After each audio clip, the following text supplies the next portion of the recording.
Welcome to Talking Grit, a Detroit Lions podcast.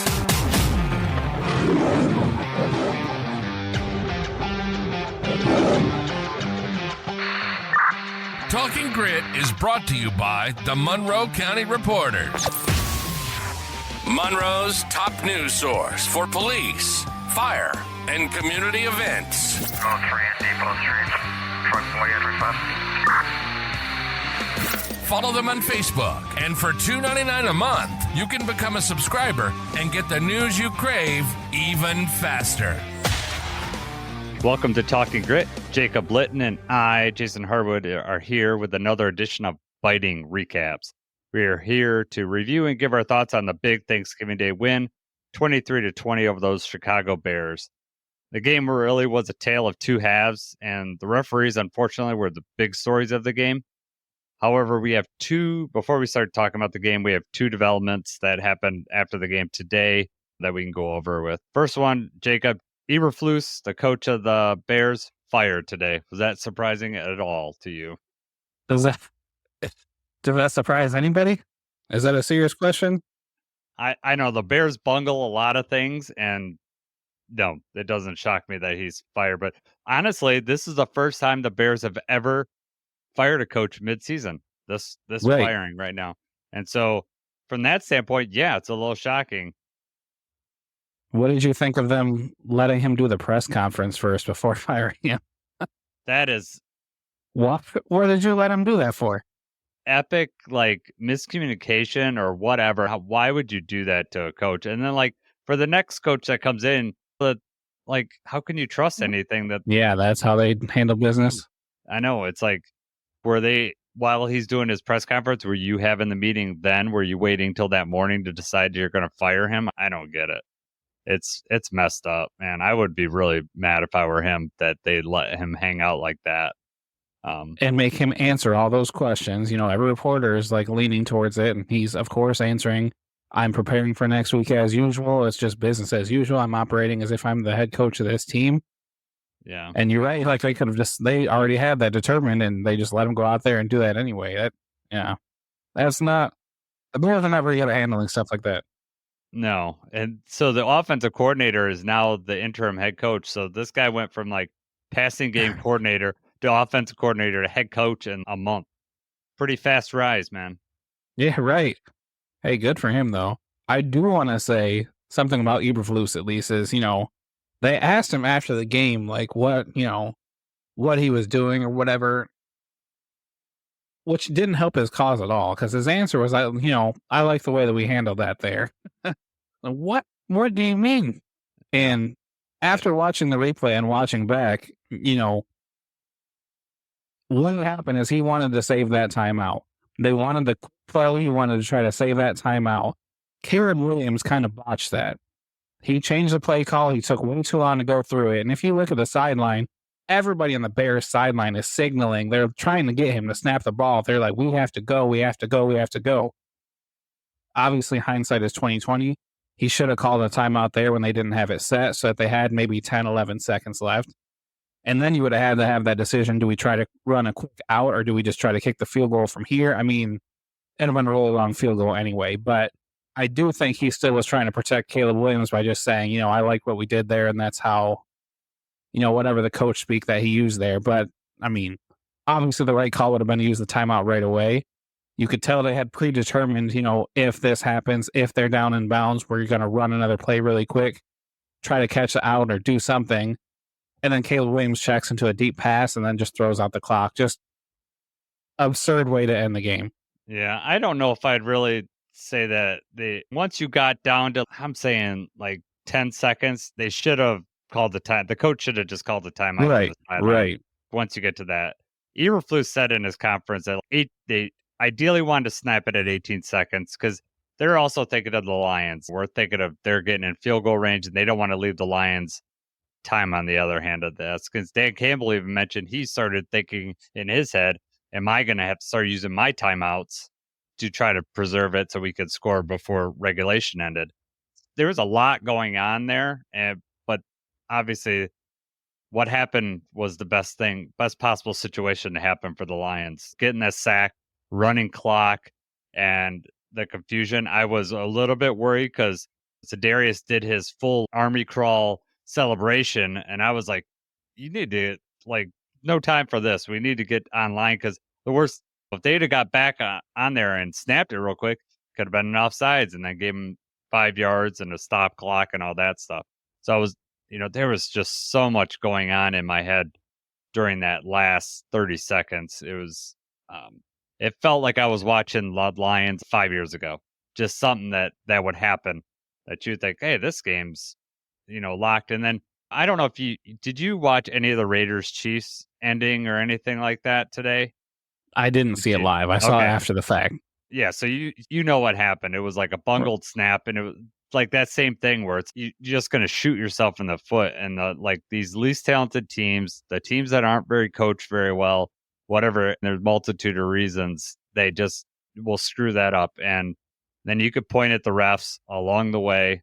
We'll get into the referee stuff, but I feel like that's what, as Lions fans, 5-6 years ago, before Dan Campbell, we were like latching on to all that stuff because a small critical call will make a big difference in the game. But it's a matter of you're not having enough talent, you're not being coached, and all those things showed out for the Bears at the end there. That it was, you get the full Caleb Williams experience, right? Just looked like crap in the first half, looked really good second half until the very end, and the pressure was on him, and he forgot how to run the 2-minute offense at the end. What'd you think about, they asked him about the so-called dirty hit that Jack Campbell gave. He is inbounds. He's a runner. He kind of, I don't know if he like fake slides, like he thought about that he was going to juke back upfield. Because, sometimes quarterbacks will try to catch you sleeping. They'll make you think that you're going out of bounds, then you sneak a couple more yards out of it. So, Jack Campbell wasn't having any of that, and he kind of slowed down. It was a nice hit by Campbell. I mean, that was perfect. There's nothing illegal about it. And if you ask Bears or other NFC North fans, those are the only ones that I see really saying, that it was a dirty play and that Jack Campbell was trying to take out his knees, which wasn't the case. But, I mean, did you see what Caleb Williams said about it? I mean, he said he didn't appreciate it or something like that. If you don't appreciate it, you slide or you get out of bounds. Jack Campbell that's about as clean as a hit you're going to get. He aimed for his hip. He hit his hip, but it was the way Caleb was juking. He was juking back into the field, so it looks like a whiplash the other way because the way that Jack Campbell hits him, it looked scary at first. I thought he really screwed his knee up, and I think that's what everybody's reacting to. But he didn't hit him in the knee. He hit him in the hip. He slid down a little bit, but that's just natural to do when you're tackling. But his initial force wasn't to the knee. It was to the hip. It was a clean hit, and that's all Caleb Williams' fault. If he doesn't want to get hit, then slide or get out of bounds. Exactly. I mean, it's as simple as that. The only reason that it looked as bad as it did is because of the awkward, whatever Caleb Williams was trying to do. If you run straight out of bounds, that doesn't happen. I mean, maybe he still makes some contact and pushes you off. He'd probably lay down a little or lay off a little bit. Yeah, but he does that little slide or whatever, and that's also why he was kind of lower to the ground and why he kind of hit him lower than what you would, expect. It definitely looked really bad live for Caleb Williams, though. I mean, right when he got hit, nothing about that was dirty. No, it was a clean hit by Jack Campbell. There was one earlier by Jack Campbell when he smoked the ref at the same time that he hit Caleb. Like he hit him like in emotion. That one was more questionable than that hit. He's a runner. Caleb Williams past the line of scrimmage. He's a runner at that point. All protections are off of him unless he slides. He deserved everything he got like that. That's his fault for doing what he did. And I didn't appreciate his answer afterwards, trying to insinuate that Jack Campbell did anything wrong in that take ownership of what you did. I just think, especially across the league, he's not doing himself any favors to be any more well-liked than he already is. Yeah. The way you answer his questions, his mannerisms, everything about he's not off to a great start. No, he rubs people the wrong way. The other big news today, Malcolm Rodriguez was announced that he had tore his ACL. That really sucks. I'm really tore up about that. We did sign Quan Alexander from the Denver Broncos practice squad. Pretty good response signing. veteran. He'll probably be able to come in and play fairly quickly. We signed David Long, and he was out there quite a bit. And it's a good thing we've gotten these linebackers because ours just keep dropping like flies, unfortunately. Yeah. I like the signing. I got to tell you, I am, really concerned now. The drop off, because Anzalone went down, but Rodriguez, he had missed the game before that. Anzalone gets hurt. We're like, at least we get Rodrigo back. And the drop off from Anzalone to Rodrigo is much smaller than the drop off from Rodriguez to Ezekiel Turner or Ben Neiman. We did sign Quan Alexander, so hopefully there's a veteran presence, even if he's just helping them get ready or whatever. Basically, I know I've got the quote here from Dan Campbell. You have to do your job. Everybody around you is looking for you to do your job. We'll put you in the best position to have success, and we'll go. I mean, that's really all you can do at this point. We've got so many injuries. We've had to overcome so much already, and we're 11-1 right now. And if you look back on teams in history that have had as many injuries as we had, most of them have losing records, and most of them are well out of the playoffs at this point. And despite our entire, with, I guess, except for Jack Campbell, every other starting linebacker that we've had has been hurt and out on IR. We can go over the list, but it's a pretty long list. There's a bunch of people on IR. There's a bunch of people that have missed games. Our initial 53-man roster, we've had 24 players on the initial 53 that have at least missed one game. Yeah. And you've got at least 10, 11 or more that are on injured reserve. That just doesn't happen. Yeah, I had someone comment to me on Twitter, Michael Boyle, one of our avid listeners and avid commenters. At some point, do we start talking about, is there an issue with the training staff, like call it that they're not doing it? And my answer is an emphatic no. Like a lot of these injuries, like a tore ACL, that's not on the training staff. And if anything, the Lions are very careful with injuries and they hold people back and do not push them back quicker than they need to do. Do you feel like that, Jacob, or? I do. I feel the same way. I mean, they try to be careful about injuries. If they're not, back to 100%, there's no reason for them to play. We kind of let them, fully recover. You've seen Laporta, miss a game when he may have been able to play. It's hard to say. Montgomery was hurt, didn't play, the second half of that game. He, could have gone. There was no reason for him to go. There's little things like that. And you're right, the ACL injuries and things like that, that's not something, that the training staff can really prepare for. I know we've had, some torn pecs and different things like that. Maybe that's overtraining or something like that. But overall, I don't think so. You got the injury bug, right? Yeah. We're playing hard every single play, and that happens sometimes when you're giving it 110%. We're not taking any plays off. Yeah, I just think sometimes you get unlucky. You mentioned, I don't know if you mentioned, were you talking ahead of time, you got the 2020 49ers. There's a 2021 Ravens were just hit by the injury bug, and that just seems to happen. None of it was funny, but it was just after every play, it seemed like every couple plays in the defense, especially that second half, there's a lion laying on the ground, and it was like, who's out next? And when Rodrigo went down, and then they immediately took him to the locker room, I was like, no, that's not good. They didn't even go to the blue tent. They just went to the locker room. I was like, that's a bad sign. Then Dan Campbell alluded to it at the end of the game during his press conference that might be the worst one. We also have to worry. Pascal went down and Levi went down. We have a game against the Packers next week. We're going to need some bodies, right? We got to field a defense.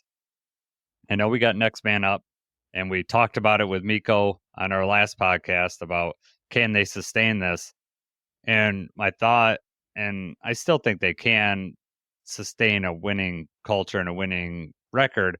However, at some point, there's got to be a drop off. You can't just keep pulling people from other teams' practice squads and expect to have the number one defense. I mean, that's what we were playing, like number one defense. It's going to be hard to maintain that. But one thing I do know is our offense, if it plays up to its potential, we don't need a number one defense. We need a top half defense with, and our offense just needs to hum. So my solace in all of this, because the outlook looks bleak for the next couple of weeks. We got the Packers and the Bills. Those are going to be tough teams to beat full strength. I'm not saying that we won't win or can't win. I am concerned about it. But to get in the playoffs, which is pretty much a foregone conclusion at this point at 11-1. We just need to get in the playoffs, and we start to get some of our bullets back in the chamber. We get Anzalone back. We hopefully our players heal up, and then we're ready to go in the playoffs. Now, I think, but you're right. There's a big drop off after Rodrigo. We were lucked out that we had Malcolm Rodriguez as a backup linebacker when Anzalone went down. Yeah, I mean, Pro Football Focus is rating him like top 10, top 15, and it's looked that way. I know sometimes the Pro Football Focus numbers are kind of crazy, but I mean, Rodrigo has been very good. Kind of speaking on what you said before, we have went through all these injuries. This game, it was like, it's hard to complain about the victory, but I don't feel great about it. It wasn't like the Texans game where we overcame the adversity and, we just, everything was going wrong and we came back, we battled back, we came out on top. This was kind of the opposite where, we just shot ourselves in the foot. It was like the first half, almost everything was going right. We had to settle for field goals a couple times, but those are still scoring drives. We put points on the board like 4 out of 5 drives in the first half. The only time we didn't was when Jahmyr Gibbs fumbled, right there outside of the goal line. So for the offense to then only score once in the second half and, you allow the 3 touchdowns to the Bears, we were able to win this game, but this was the easiest game that was left on the schedule. We got 5 games left, and they're all going to be harder. You got the Packers, you got the Bills. We have to play the Bears team again, but we play in Chicago next time. We got the 49ers and then a potentially huge Vikings game at home to end the season. So it only gets harder for here. I agree. I think we could look at the schedule and the strength of the opponent and say, yeah, that looks harder. We're also playing on 4 days rest. The Thursday games are always wonky, especially we have the early Thursday game. And you're playing a division opponent, which are typically tougher. The Bears played us really tough last year. Should have beat us twice. Right. The first game, they let us back into that game and we end up winning it. So I tend not to look at things like, oh, if we barely beat the Bears, then how are we going to beat the Packers? I don't like looking at that because the games go differently.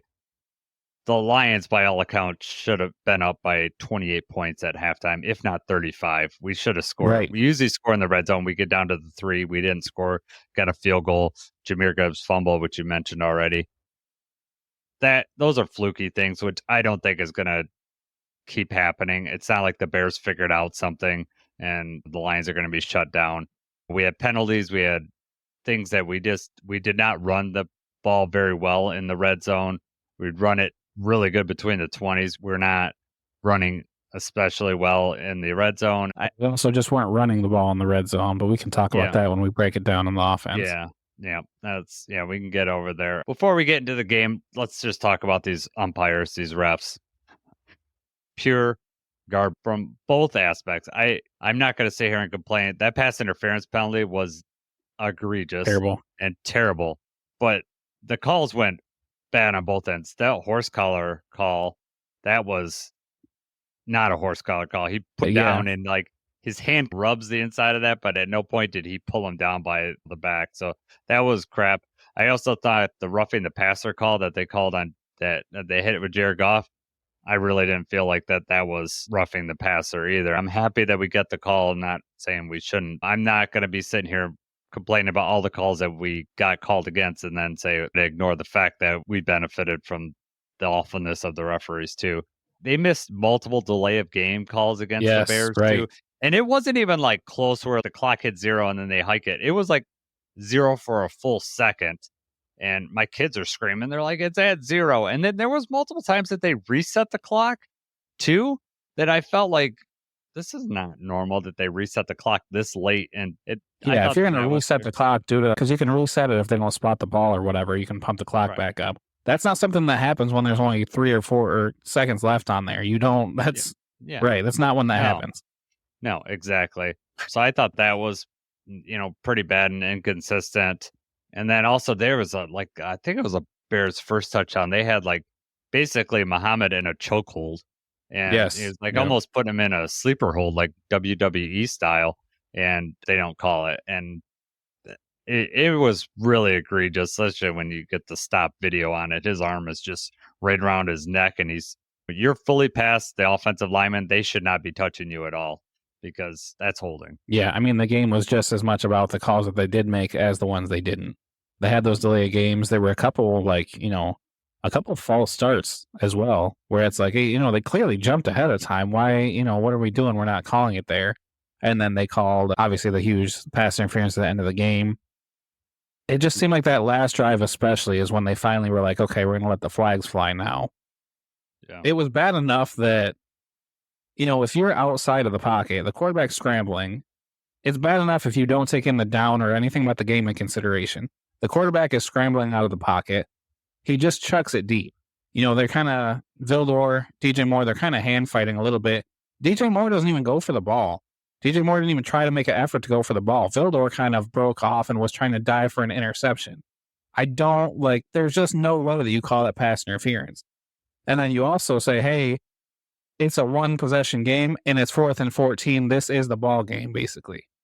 Yeah. And then you get together and you talk about the flag. They had that discussion about whether they should pick it up or not, and then they stick with it. It's just insane to me. I know. If you look at the replay, DJ Moore's yelling back at his team or Caleb or something like, what the heck? That wasn't even close. Because it should have been picked up for just not for being an uncatchable ball. Because right. There was no way that he was going to get there. Tony Romo made the only small comment that they made on the broadcast was like Tony Romo agreeing with the call. And that doesn't surprise me. I'm not a huge fan of him calling anything. He's definitely not a huge Lions fan, I don't think. But it was just like, I didn't call, and that it was so bad because they did not show any replays. They did not show. They circled them. They started to, and then it cut. And then they didn't mention it again. And I think the NFL or someone's, let's not just talk about that because that was, and at that point I was like, they just put them in field goal range. It's definitely going to go to overtime at least now. But then Za'Darius came through and they unblocked sack and right. Like what we already talked about happened. I felt bad for Vildor too, though, because Vildor actually played a pretty good game. He did. And if, God forbid, if they would have scored and we would have lost that game, all fingers would have been pointing at him. And that was not fair because it just wasn't a PI. He definitely played much better, I think. Part of it is that Caleb is not the best deep passer, and we discussed that in the previews. That's where he was getting burnt last week. And also, that was his first start in a long time. I'm sure that he reviewed tape and got more comfortable because he hadn't played much. Last week was his first week. I would expect him to be better. We'll see if he's going to be back next week or if Carlton's going to be back. I thought Terrian had a pretty good game, so we can get that when we get to the defense. The only other call I want to talk to you about, the Jameson Williams unsportsmanlike call. That cost us pretty big. I'm not going to bury him for that, but that was a costly penalty. And I feel like that he threw that ball, and it wasn't necessarily because of something he said. It looks like that guy almost tripped him on the sideline or something like that. And he was just jawing at him and just threw it and hit it in his face. But that was a pretty hurtful penalty. Yeah, definitely damaging to the drive. It was funny when it happened, though. He comes off the sideline and he instantly, I think it was Stevenson, right? It was Tyreek Stevenson. Whoever it was over there was talking, they're talking trash back and forth. He gets up and kind of, tosses the ball at him, hits him right in the face. Had it not been called, that's like a funny little thing you talk about. They called it unsportsmanlike conduct, and now it's like, man, what are we doing out there? Yep. I think it was funny. I think it was Romo. Somebody, they're talking. He was like, it looks like they're wishing each other a happy Thanksgiving. Yeah, that was funny. Yep. Yeah. Right. So that sucked. If you didn't hear about it, he did apologize to the team unprompted after the game. He took responsibility for it. But I'm sure you saw, did you see Randall L talking to him on the sideline? Yes. Yeah. I showed my son that. I showed JJ that. I know JJ's probably that. You've probably seen that finger before. I know my boys have. I'm not even going to say anything. I'm going to point my finger, and you're going to know that this is serious. I'm just so mad. We're going to go. Yeah. Yeah. Oh man. Yeah, that was good. That was the dad finger for sure. No, not one more word. You can't justify anything that happened over there. So unfortunate. I know that people are going to probably bury him because they're going to look for a story with this. Sucks, but move on. We won the game. So Anything else you want to talk about before we get into the No, let's break it individual down. units? All right. First thing, we're going to start off with special teams. Jake Bates finally missed his first field goal. It's good. Let's get it out of the way. We won the game. It wasn't a game winner or anything like that. If he's going to miss one, it's going to be in this instance. 3 for 4, long of 48. His kicks look pretty good. That one just didn't hook at anything. It just went straight. He said he knew it right when he kicked it that it wasn't going to go through, which it is what it is. Jack Fox. I was just going to say, I agree. Let's get that out of the way now, so that an announcer can't use that in the playoffs or somewhere like, oh, he hasn't missed yet this year and put that jinx on us. Now there's at least one out of there. He knows what it's like to miss a kick in the NFL. I will say when he missed that kick, this is Thanksgiving. I don't usually watch the game with anybody. Yeah. I'm usually locked in and I'm sitting there. There's other people around. He missed that kick. It's like, this is where it unravels if we don't stop them here. Yeah. And then they scored a huge touch on that drive, and I got a little worried. Yeah. But anyway, moving on. Jack Fox, 2 punts, 50-yard average is pretty decent for him, but they were both inside the 20, including the one that they downed at the one that there's a blade of grass between. When he grabbed that, I don't know what special teamer downed that ball, but Dorsey. It was KD. Was it Dorsey? I was like, my God, please tell me he wasn't on the end line. And the one view looked like there was green in between it. The other view, sideline to sideline, looked like his heel might have been over the white. Yeah. But whatever, they were down at the 1. Because that's a huge difference, starting at the 1 and starting at the 20 when you have a quarterback like that, a rookie quarterback. I thought that could have been a huge advantage. But kudos to Jack Fox for pinning him down there. That was great. He got a game ball for it. That was a crucial play because, it's deep in the fourth quarter. We already, our defense was out there way too much. They're already gassed. And then that was right after we went 3 and out. We go 3 and out. The defense has to come back out there. And then, that ended up being a difference maker. Well, you get down there at the 1 yard line. That was awesome. Yeah. And then, then it looked like they almost got bailed out at the 1 yard line because, I don't know, Keenan Allen's helmet came off or whatever, but then they threw the flag and I was like, oh my God, they got out of it. Even the announcers, they're going to get some breathing room now. And it was like, nope, the penalty's on the Bears for reacting. Yelling at the ref, right? But it wasn't a penalty. He didn't rip. I don't know how his helmet come off. It's not like the Lions player ripped it off. I don't. He did tackle him up high, and it did look like when he was coming down that he might have ripped it off. Or it could have just been the momentum of bringing him down, and that's why it came off. I don't know. They rip off Aleem's helmet at least once a game, so. Yeah, they called that penalty, and, like, my mom was in the room. She's like, yeah, that's a penalty. Just like right. Guy's helmet Clearly. just flew right off. Let's get on to talk about this defense. We talked about the injuries. We're basically playing with a second team out there almost across the board. It's crazy. Other than DJ Reader and Aleem McNeil, it's crazy what we're able to do. They generated the most pressures. All Zadarius, Muhammad, and DJ Reader all set season high in pressures. Zadarius had 8, Muhammad had 7, DJ Reader had 7. DJ Reader, 2 sacks. Zadarius had a sack and a half. Muhammad had a sack. That was the difference of the game, putting pressure on Williams, especially at the end there, where you're able to get a sack on him. So the defensive line I was super impressed with. Definitely. They needed to play well for us to win, and they definitely did. I was really impressed by Al-Quadin Muhammad. Obviously it's a tall task for him to come in and have to play, and I think he played a really good game. He had a clutch sack too. Zadarius being unblocked off the edge, but just being able to get there so quick, it really just threw everything off, towards the end of the game there. I do think that Caleb Williams holding on to the ball a little bit longer and not being able to, necessarily check or call himself out of plays probably, gave us a few more pressures than normal. But yeah, heck of a game by the defensive line in a game where we really need them to. Yep. Lions, the next gen says the Lions pressured Caleb Williams on 17 dropbacks without blitzing. It was the most non-blitz pressures in a game in the Dan Campbell era. Yeah, all right. Able to get some pressure on him. And he escaped a couple times, but it wasn't too bad. He didn't gash us too much. So it was a good play. All around, our defense played, I think, pretty well, considering everybody going down with injuries. In the second half, Caleb Williams went on his little tear, but the offense wasn't helping him either by controlling anything like we were in the first half. gashing and everything like that. So we weren't playing very good complimentary football, I thought, in the second half as much as the first half. But Exactly. it is what it is. I thought Terrion actually played a pretty decent game, like I said earlier. There was a pretty close, like he almost got his pick there.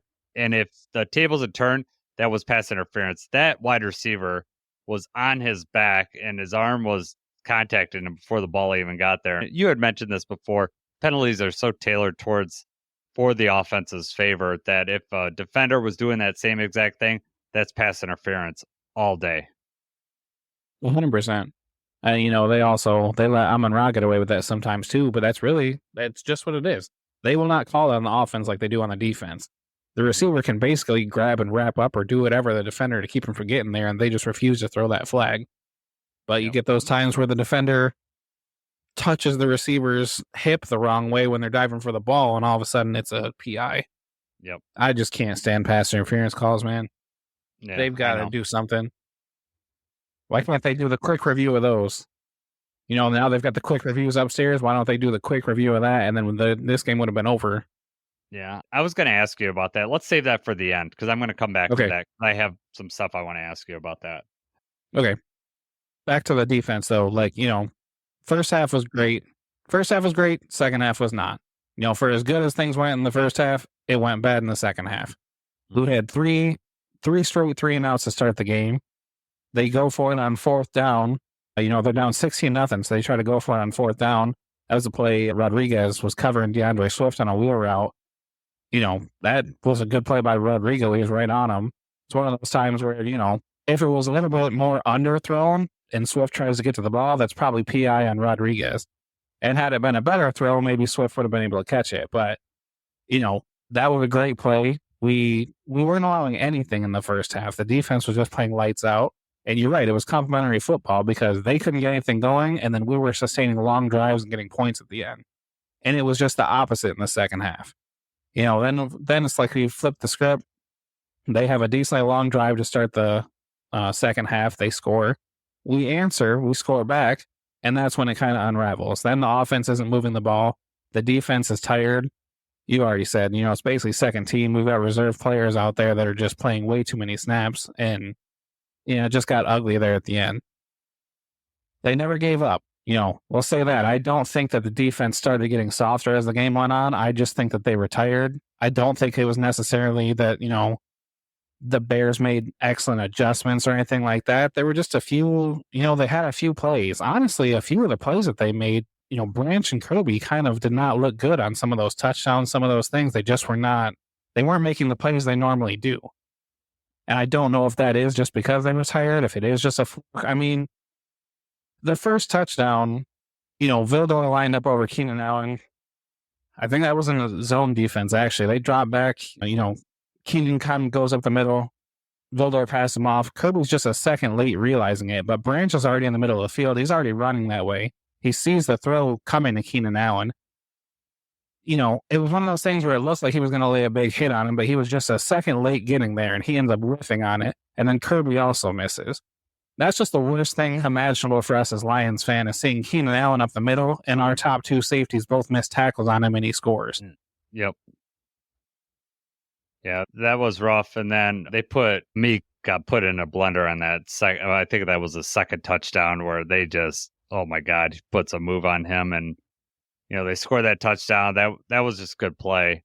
But for all the plays that they were missing in the first half, like you said, they started making them in the second half. And they couldn't get in a rhythm in the first half. They're going 3 out. We're keeping the ball for 7-8 minutes. You can see how that happens. It just didn't. When we talk about complementary football, our offense wasn't sustaining enough. And the JMO penalty hurt us on that one drive. We could have probably sustained and maybe scored on that one. That could have been a big difference in the game.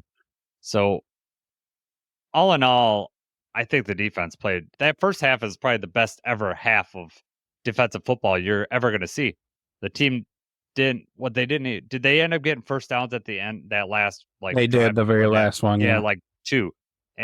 But we were just embarrassing them. And then the fact that they went for it on fourth down, we got it on their side of the field. It reminded me of the Cowboys game where the team already recognized that the score's not really out of hand yet, but it's quickly going to get there, and we need to stop this. And outside of Jahmyr Gibbs fumbling it would have been a 23-0 score at the end of the half, and Right. when it come to what it came in the second half. I don't think it was like any defensive calls or any adjustments that the Cowboys Right. or the Bears made. I just think it was a matter of them getting in rhythm, and that's partially the offense's fault for not being able to control the clock as well. When you talk about complimentary football, all that goes together.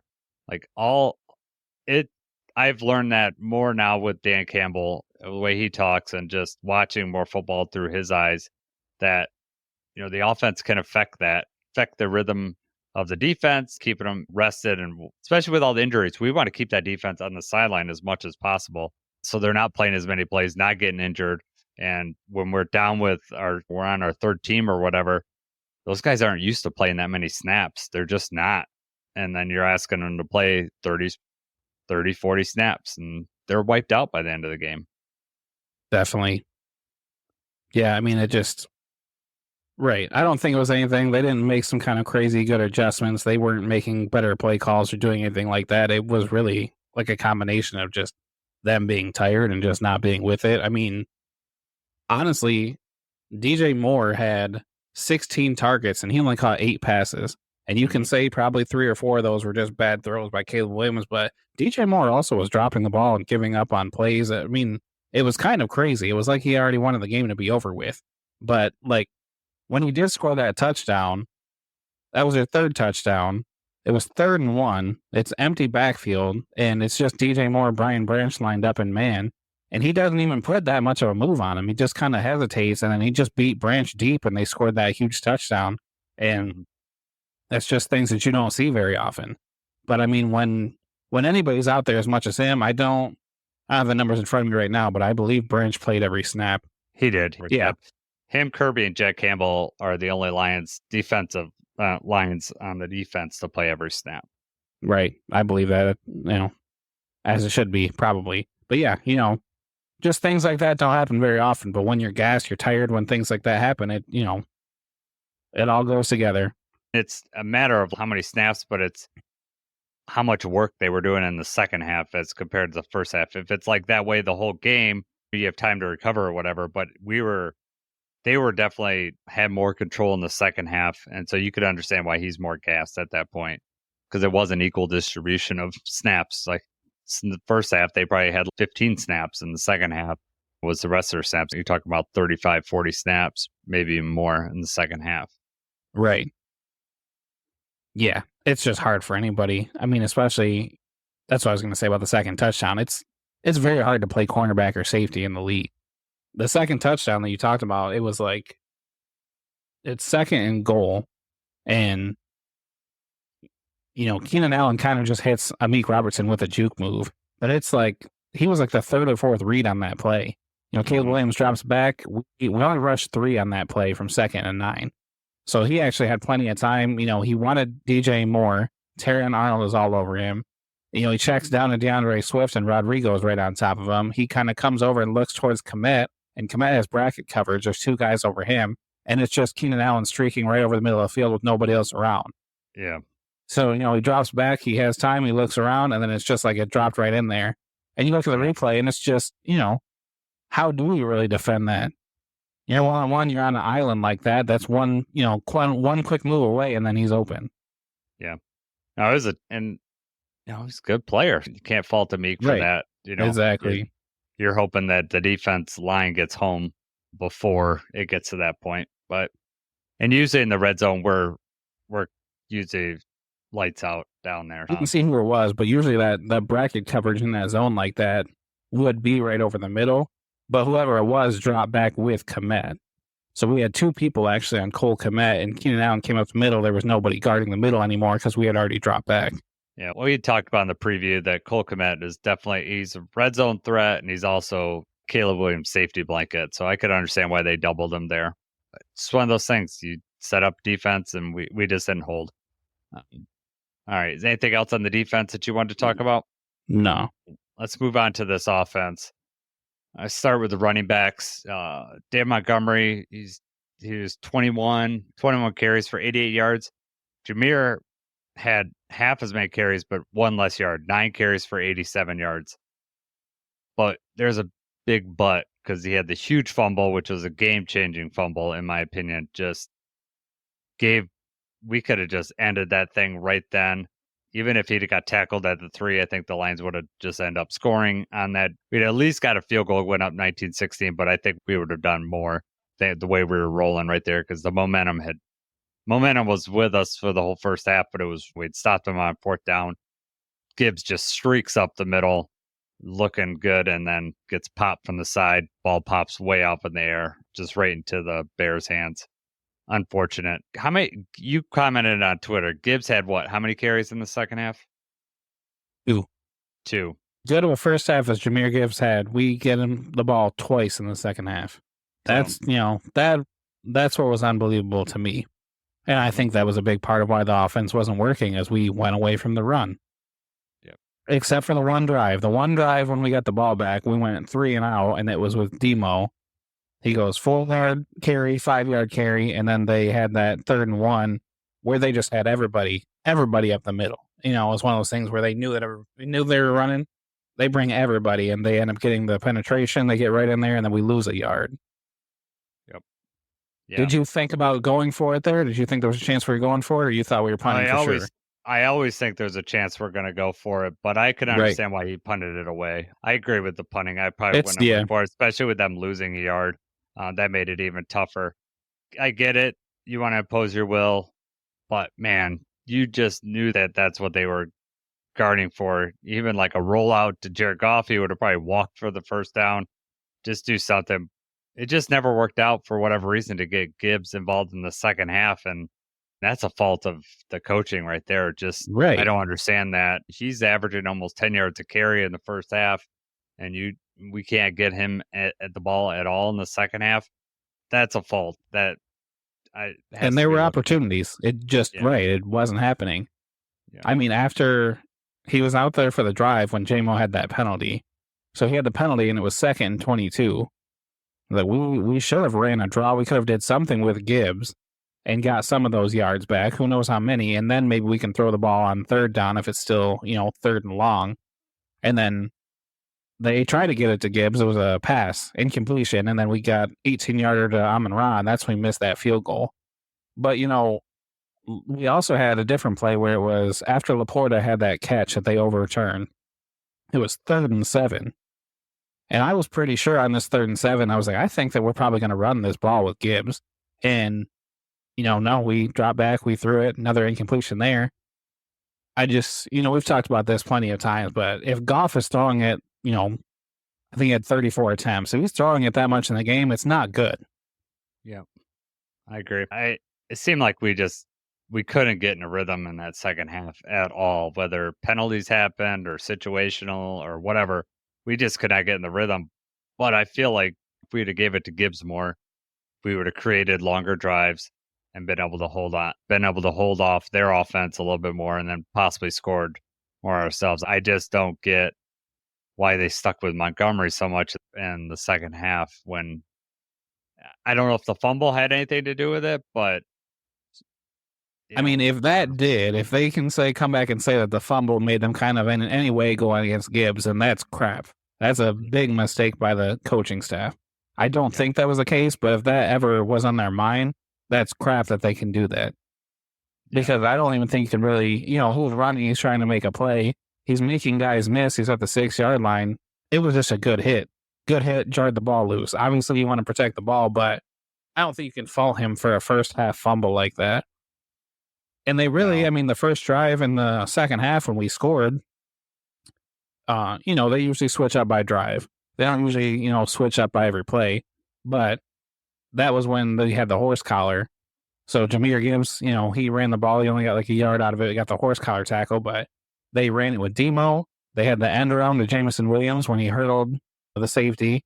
Yeah. They ran it plenty of times. That results with us getting down to the 1-yard line. And then we had that really, really nice play to Laporta for the touchdown, which was amazing. If we want to break that down real quick. I don't know if you had a chance to look at the replay, but so go ahead. They've got the ball 1-yard line. we come out in a jumbo package too. And, we fake pitch it to Gibbs. Gibbs is back on the field. We fake pitch it out there. Linebacker and defensive end both bite on it because they have no choice. If Gibbs is running free, you have to get out there. They both bite on the fake. They leave it in the middle. Easy touchdown to Laporta. They had Laporta and Brock Wright both outside, and they motion Brock Wright in. So I don't know who the linebacker was, but Laporta's one-on-one with the linebacker. They motion right. It's just a classic misdirection. I mean, that's usually how the play would work when you're running that pitch. You motion right, you try to get everybody on that side, you pitch it out. And, I mean, it was lucky there was a fake for us because they did have one uncovered defensive end and a linebacker. We fake pitch it to Gibbs. They both bite that way. It was just an easy touchdown to Laporta. So that was a great play design there, even though, you're on the 1 yard line and usually we'd like to run that one in. Second touchdown to Laporta of the day, and that was a great play. Yep. And a good answer because they had drove down and scored, and then we have a nice drive and score. It looked like it was going to be the same as the first half. Yeah. Yeah, everything got derailed after that, but I agree with you. That was a huge drive, probably the biggest drive of the game for the Lions, really. We just answered right back, especially the way how close the score was at the end. I also want to highlight Tim Patrick had a couple of huge catches. I want to get that guy the ball more. He is just so big and just seems like he could be a weapon out there. And I just want, especially getting third down catches, I want to see him get the ball more. Yeah, he's done a nice job filling in the Josh Reynolds role. Yes. He shows up definitely when we need him to. The big difference, obviously, we throw on this is the red zone. 2 for 5 in the red zone as far as touchdowns. We could have just had that game blown open by halftime, especially if Gibbs doesn't fumble there. That's probably, I would say, at least 28-0. We might be up 35 at we scored every time we get down the red zone.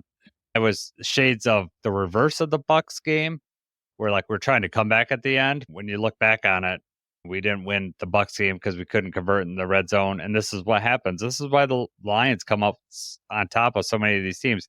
Generally, we convert in the red zone, and we don't let the other teams convert in the red zone.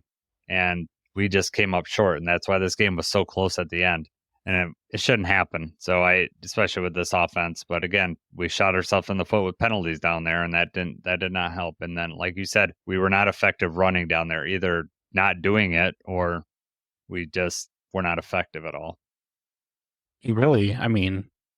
I don't have the numbers in front of me, but we were not running. We were running and moving the ball efficiently when we got down to the red zone.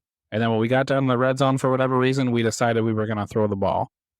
And we had to settle for a couple field goals. It just doesn't make sense to me. You're supposed to go with what works and what's been working in the past for us and what was working in the game. And, it didn't happen that way. Yeah. Which is frustrating, but that's, got to be whatever they saw in film, whatever the play calling was going to be. Like I already said, for Laporta, both of those really short touchdowns, we could have tried running those ones in and, for whatever reason, we didn't. We didn't. Goff, for as rough a time as he had with the Bears last time, he was pressured pretty good. He still handled that pressure really well, I thought. He ended up being 21 for 34, 221, 2 touchdowns. I think there's only one really pass that was really in danger of being intercepted. Most of the other ones, if he missed the wide receiver, he's throwing it away or he wasn't putting it in danger. So that was critical because we gave up another possession in that game. We could have been, especially in the second half, been in a big trouble. Right. Absolutely. Yeah. At least if you're not completing the passes, we're not moving the ball, we're still not putting it in harm's way. Yep. So I'm happy with how Goff played that game. We almost had another guy complete a pass for us, though. Penei Sewell. What'd you think of that play? How cool would that have been? That's the kind of stuff we like to see, right? We like these trick plays. We like these little things like that. Unfortunately, he was not able to complete a pass. It would have been cool even if he would have been able to gain a yard. But he ends up losing yards on it. The crowd still went crazy, though. Everybody loved that. I don't know how many times they cheer for a negative yard play, but... I know. I heard it sometimes with Barry Sanders running because even a negative yard play, he could make it super exciting. God, if he could have completed that. But kudos to him for seeing that it's not open and then he's you know what? I'm just going to truck some guys. I Right. couldn't imagine his cornerback seeing Penei Sewell run at me. Be like, oh my God, no, Right. I'm done. Because he did break a couple tackles. Got stiff armed, and then took 3 guys to try to run him out of bounds. Yeah, that stiff arm, like someone still shouted that on Twitter, and it looks so awesome. The memes were running wild with that already. Yes, yep. Muhammad had an awesome takedown too. I saw Justin Rogers posted a video of Muhammad just pancaking the left tackle, and it was you don't really see it that often. It was very fast. Like I watched it like 10 times trying to figure out exactly. I'm like, did he trip or whatever? I don't know what Muhammad did, but he just got him on the ground. It was super impressive. It was awesome. Yeah, it was just a weird second half for the offense, and I don't want to see any more like that. But the first half, outside of them not getting the red zone, they played about, and then the fumble, they played really well. Yeah, I mean, obviously, if we play the rest of the games like we did that first quarter, first half even, then we're going to be fine. And I mean, the first half is Lions football. That's what we've been doing. That's how we've been playing. Mm-hmm. This just wasn't a complete game for us. No, I agree. We did not play our best. All right. Well, we won, and that's an important thing. So we won. Were you wearing your socks? I was, actually. Yes, I was wearing my socks. It was late in the game, and I was going to text you if you were wearing your socks. I was too afraid of the answer. I was like, I can't text him. If I text him, he says he's not, then we're going to lose. I can't do that, so I'm just going to assume he's wearing them. We're going to let this thing ride. No, man, I got the socks out, put them on, so I knew we were going to win, but I wore my Branch jersey and everything. I kept everything the same. Just it was a little scary. I couldn't eat, like the rest of my family ate around halftime or something. I could not eat. I was like, I was just too amped up, and I was like, I can't enjoy this. And then luckily we won, because if we wouldn't have won, I don't know if I'd have been able to eat, and it would ruin my Thanksgiving. If we would have lost that game, forget Thanksgiving.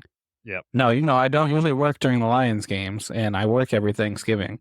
So I'm at work. I can only catch like every couple plays. I'm trying to see updates and everything like that. And obviously the first half of the game was going really well. Halftime starts right around the time that we close. So, I'm on my way to my parents' house. I get there. It's still halftime. They haven't kicked off yet. So I do end up eating a little bit. And then, right away, the second half starts okay. And it's just getting worse and worse. To the point where I told my family, like, well, one, I'm going to throw up this turkey.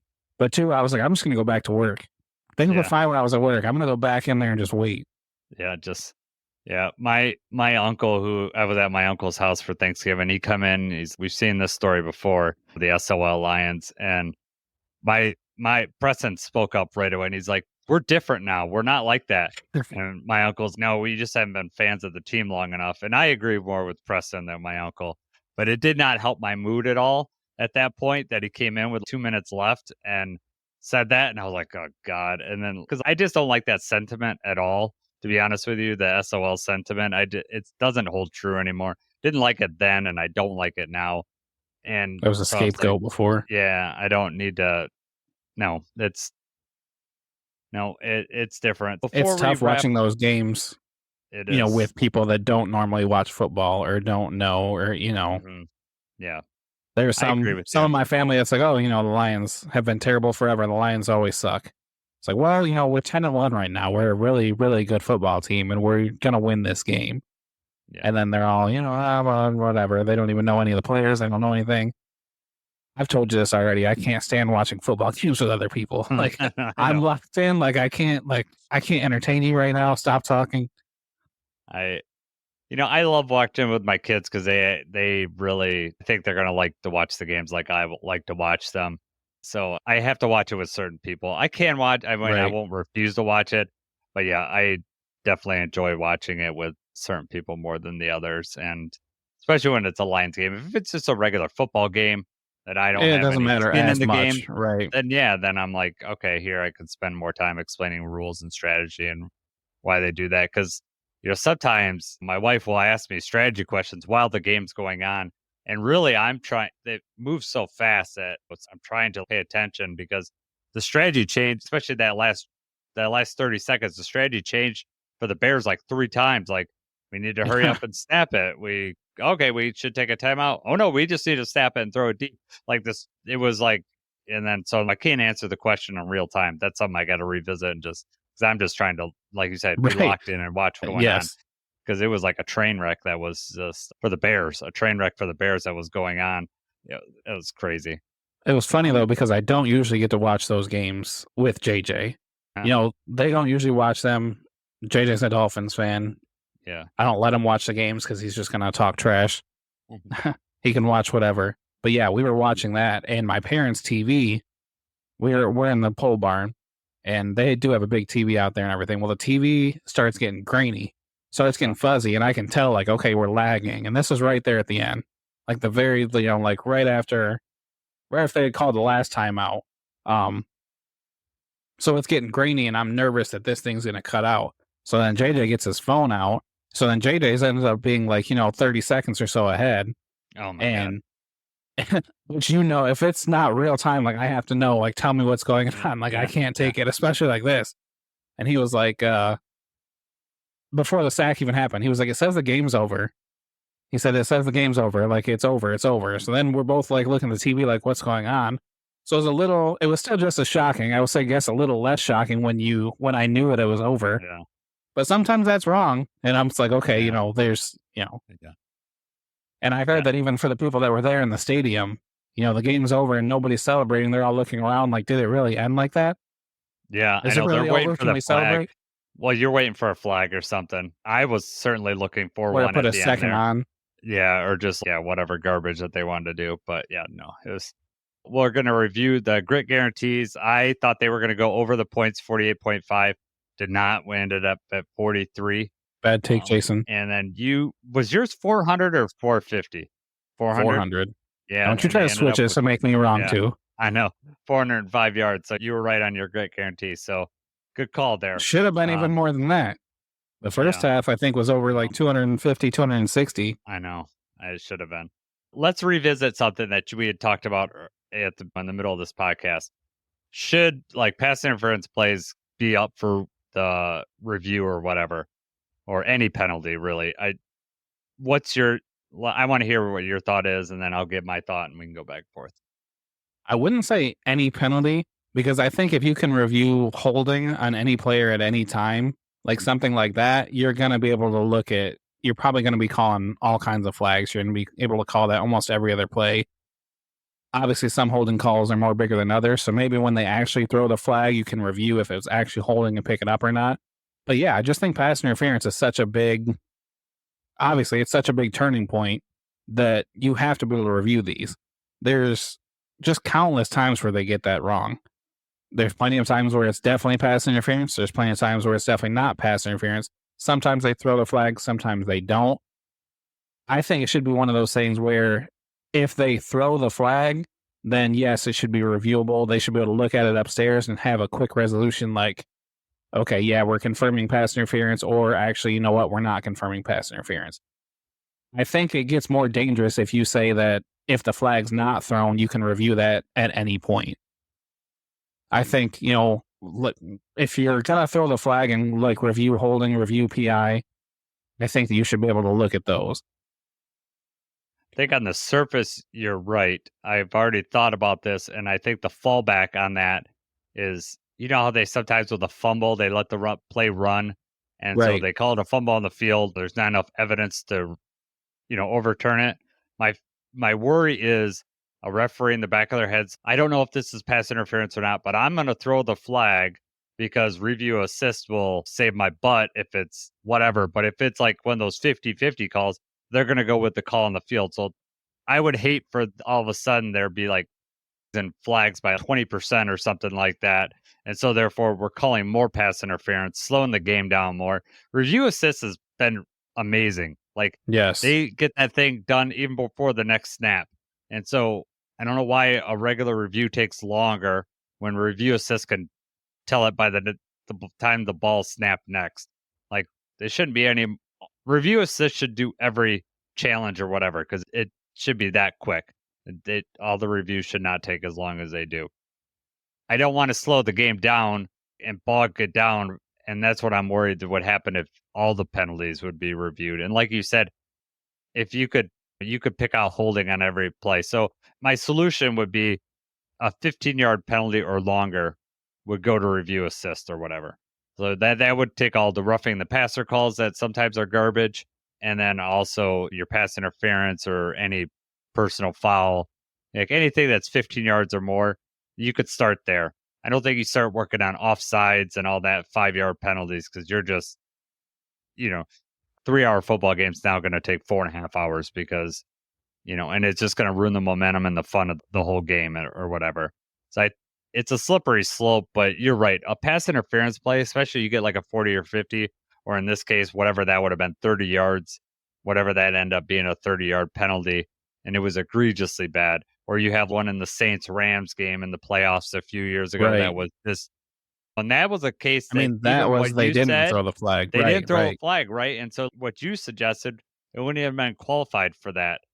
I don't know the exact solution but to it. To your point, what you had said before is that maybe it's hard for that one because if any ref had their eyes on that play, they would have thrown that flag. I mean, but to what you said before is if it was close like that, they do throw the flag and review it.